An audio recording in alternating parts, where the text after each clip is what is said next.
Today, we thought to back down on his hunting rifle ban.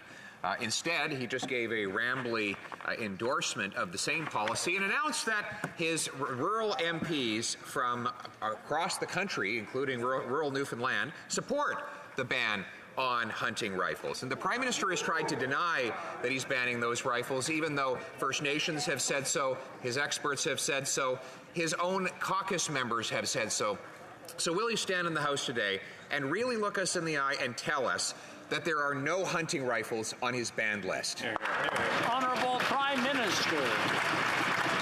Mr. Speaker, we made a commitment a number of years ago to Canadians to ban assault-style weapons from this country. There's no place for guns designed to kill the largest number of people as quickly as possible in this country. And that is why we're moving forward with an amendment that ensures that assault-style weapons are banned not just in the past, not just in the present, but into the future. We're going to carefully work with hunters and farmers and caucus members and all parliamentarians from rural areas to ensure that we get that list right. But all Canadians want to see less gun violence in this country. That's what we're going to deliver.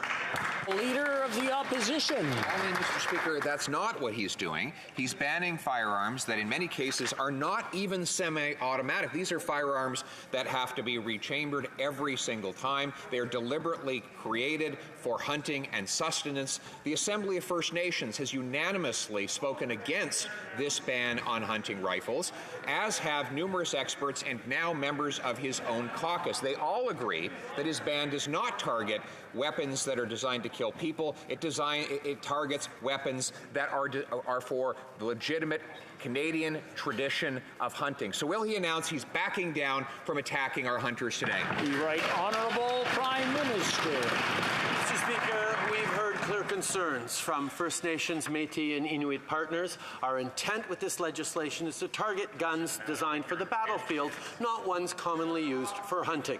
As I've mentioned, the Minister of Public Safety is taking the time to get this right, and that means consulting with partners to make sure we're not capturing weapons we shouldn't be. Now, part of that process is showing up to meet with Indigenous leaders, something the Leader of the official opposition failed to do just last week when he had an opportunity to sit down with AFN chiefs.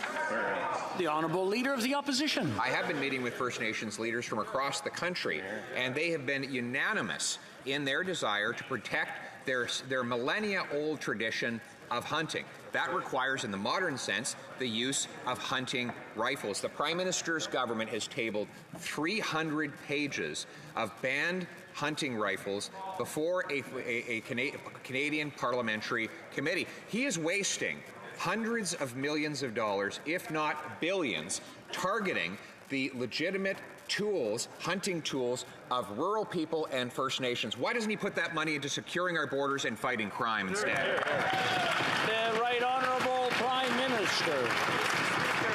The government that the Leader of the Opposition was part of before we took office in 2015 cut close to $1 billion from our borders and police services across the country. We, on the contrary, have been investing to restore that funding, even as we move forward close to $1 billion on keeping our communities safer. We also have invested massively in our border protection to ensure, for example, that last year we were able to collect double the amount of illegal firearms trying to cross our borders as the year before. We will continue to protect our borders. We will continue to protect Canadians. We will continue to move on gun control. The Honourable Leader of the Opposition. There's no question that his policies are more expensive than our policies, but they have delivered poorer results. Today, violent crime is 32% higher than when he took office. That includes a massive increase in gang violence. The head of the Toronto Police Force says 82% of the firearms that are used in crime in Canada's biggest city come smuggled in from the United States of America. They are not brought here by hunters from Cape Breton or rural Alberta. So once and for all, will the Prime Minister stop wasting money on hunters and go after the real criminals instead? Honourable Prime Minister.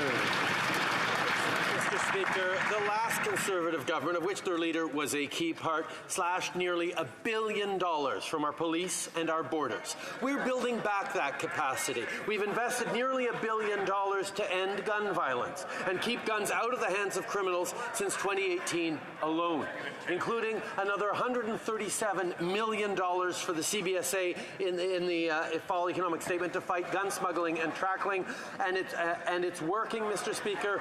We doubled the number of guns interdicted at the border last year as compared to the year before. The Honourable Leader of the Opposition. Again, they're going after the innocent people rather than the real problem. Moving on to the heroes that protect our country and go to Veterans Affairs to get the services to which they are entitled. This government is now racking up an embarrassing and shameful record of having recommended medical assistance in dying. At least a half a dozen veterans now report that they have been advised that medical assistance in dying might be the best solution for them. Can the Prime Minister, having had time now, tell us exactly how many veterans have been recommended that their lives come to an end? The Right Honourable Prime Minister. This is absolutely unacceptable, and Veterans Affairs Canada is taking serious measures to ensure not only that this never happens again, but that any Veterans Affairs officers who have been making those recommendations irresponsibly and on their own no longer are in a position to make that. But I will highlight, Mr. Speaker, that we've invested over $10 billion in support for our veterans after 10 years of the previous Conservative government nickel and diming them and using them for photo ops. We will support our veterans as we've continued to do and respect the work that they've done. The Honourable Leader of the Opposition. This is from the Prime Minister who said that veterans are asking for more than he can give. This is from the Prime Minister. Is this a first Prime Minister who's ever presided over a Veterans Affairs Department that recommends that the heroes who served our country should get medical assistance in dying instead of being given a good life, the one that they have earned? One former soldier, current veteran, actually said the policy is triple D: delay, deny, and dead veterans. Mr. Speaker, the question is very specific. How many veterans have been given the recommendation that they should go to medical assistance in dying? The number, please. The Right Honourable Prime Minister.